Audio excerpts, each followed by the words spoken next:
بھائیوں، بزرگوں اور پردہ نشین خواتین اسلام، آج جس موضوع پر میں آپ کے سامنے گفتگو کرنے جا رہا ہوں وہ ہے زبان کی حفاظت۔ ویسے تو کچھ باتیں اس موضوع کے تعلق سے آپ خود بھی جانتے ہی ہوں گے، اور شاید اس موضوع پر آپ نے اس سے پہلے بھی بیانات سنے ہوں گے، مگر یہ موضوع ٹاپک ایسا ہے جس کے تعلق سے بار بار ہمیں ایک دوسرے کو یاد دلانے کی ضرورت پڑتی ہے۔ وجہ یہ ہے کہ ہم کماتے نیکیاں بہت کم ہیں مگر گواتے بہت زیادہ ہیں۔ نیکیاں بہت کم ہم کماتے ہیں، کرتے ہیں، نیک کام کم کرتے ہیں، مگر زبان کی حفاظت نہ کرنے کی وجہ سے وہ سارے نیکیاں دوسروں کو دے دیتے ہیں، کیونکہ ٹرانسفر ہو جاتے ہیں۔ اسی لیے یہ موضوع لیا گیا تاکہ ہم اپنے اعمال کا جائزہ لے لیں، اپنے زبان کی حفاظت خود کر لیں، تاکہ جو بھی نیکی ہے وہ ہمارے ہی ساتھ قیامت کے دن تک حساب کتاب کرتی رہے۔ اس سے پہلے کہ میں موضوع میں آؤں، ٹاپک میں آؤں، ایک میں اسٹیٹمنٹ دینا چاہوں گا، اس کو آپ ذہن میں رکھتے ہوئے بات کو سنیں۔ آج نیکی کرنا آسان ہے، کوئی بسم اللہ کہے وہ نیکی ہے، الحمدللہ کہے نیکی ہے، کسی کا شکر گزار ہے نیکی ہے۔ نیکی کرنا آسان ہے، مشکل یہ ہے کہ اس نیکی کو ہمارے ہی اکاؤنٹ میں حفاظت کرنا کل قیامت کے دن تک۔ کیوں؟ وہ انشاءاللہ آخر میں آپ کو پتہ چلے گا۔ تو آج کی اس ٹاپک میں زبان کی حفاظت میں سب سے پہلے کچھ مختصر سے انٹروڈکٹری باتیں آپ کے سامنے ہوں گی۔ زبان کے تعلق سے کیا کہا گیا ہے، نعمتیں کیا ہیں، وہ چیزوں کے بارے میں بات رکھوں گا۔ اس کے بعد زبان کی حفاظت کے تعلق سے اسلام کیا کہتا ہے، قرآن اور حدیثیں کیا کہتی ہیں، یہ انشاءاللہ آپ کے سامنے بات رکھوں گا۔ اور اس کے بعد کچھ زبان سے ہونے والے گناہ، ان کی مثالیں دے کر ان کے تعلق سے قرآن اور حدیث میں کیا کہا گیا کہ یہ گناہ کتنا خطرناک ہے، وہ انشاءاللہ آپ کے سامنے رکھنے کی میں کوشش کروں۔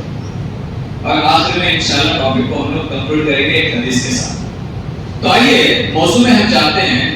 سب سے پہلے یہ ہم جان لیں کہ اللہ سبحانہ و تعالیٰ نے ہمیں بے شمار نعمتیں دی۔